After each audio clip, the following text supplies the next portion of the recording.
सावित्रीबाईंच्या जयंतीनिमित्त त्यांच्या जन्मगावी कार्यक्रमाचं आयोजन करण्यात आलंय। साताऱ्यातील नायगावमध्ये आज विविध कार्यक्रमांचं आयोजन करण्यात आलेलं आहे।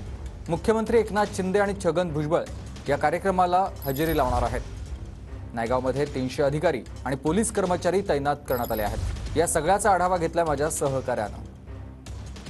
सावित्रीमाईच्या नायगाव या जन्मगावी आज जयंतीनिमित्त मोठा कार्यक्रम आयोजित करण्यात आलेला आहे आणि त्यांना अभिवादन करण्यासाठी राज्याचे मुख्यमंत्री एकनाथ शिंदे आणि मंत्रिमंडळातील इतर अनेक मंत्री हे नायगाव या गावी येत आहेत। आणि आता पोलिसांचा तगडा बंदोबस्त या सगळ्या परिसरात लावण्यात आलेला आहे। श्वान पथक असेल, बॉम्ब शोधक पथक असेल, त्यांच्याकडून या सगळ्या परिसराची काटेकोरपणे जी आहे ती पाहणी केली जाते। कारण मुख्यमंत्री एकनाथ शिंदे, अन्न व नागरी पुरवठा मंत्री छगन भुजबळ, साताऱ्याचे पालकमंत्री शंभूराज देसाई आणि इतर मंत्रिमंडळातले अनेक मंत्री, आमदार आणि खासदार या नायगावच्या सावित्रीमाईंच्या वाड्यावरती त्यांचं जन्मगावी येणार आहेत अभिवादन करण्यासाठी। आणि त्या अनुषंगाने जवळपास 300 पोलीस अधिकाऱ्यांचा आणि कर्मचाऱ्यांचा तगडा बंदोबस्त या नायगाव गावी ठेवण्यात आलेला आहे। मुख्यमंत्र्यांचे 2 कार्यक्रम होतील। सुरुवातीला मुख्यमंत्री आणि मंत्रिमंडळातील इतर मंत्री हे या वाड्यात येथील सावित्रीमाईंना अभिवादन करतील, इथून स्मारकावर जात अभिवादन करतील आणि दरवर्षीप्रमाणे जो शासकीय कार्यक्रम असतो त्याला देखील हजेरी हे सगळे मंत्री लावतील। आणि तिथून पुढे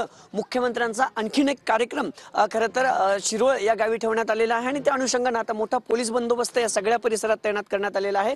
श्वान पथक असतील, बॉम्ब शोधक पथक असतील, पोलीस अधिकारी असतील आणि कर्मचारी असतील यांनी या सगळ्या सुरक्षेचा आढावा घ्यायला आता सुरुवात केलेली पाहायला मिळते आहे। कॅमेरा पर्सन तुषार नावरेसह अभिजित पोते, TV9 मराठी, नायगाव, सातारा।